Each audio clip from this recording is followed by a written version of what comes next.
Parang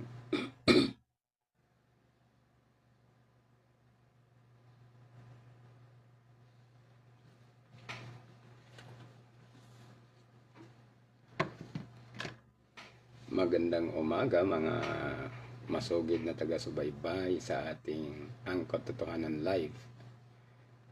Nanatili pa tayo dito sa chapter 3 na kung saan ang ating paksa ay The Modern Day Art of Jehovah / Yahweh that everyone should enter. May slash yan mga kaibigan, yung Jehovah tapos slash Yahweh dahil iisa lang po yan, no? Yung Jehovah or Yahweh is iisa lang yan, no? Magkaiba lang ang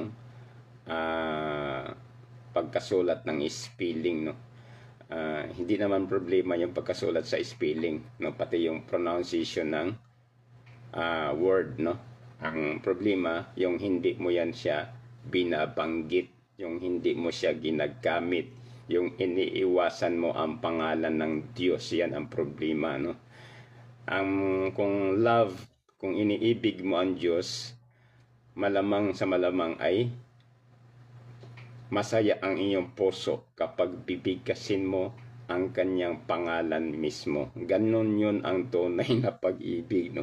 Ang tunay ng pag-ibig ng Diyos ay mahal mo ang kanyang pangalan, no? At ayon kay Jehovah or Yahweh na ang kanyang pangalan ay magsisilbing alaala, no? Magsisilbing alaala, no? So sa bawat panahon na maisipan mo ang Diyos, maisipan mo ang kanyang taglay na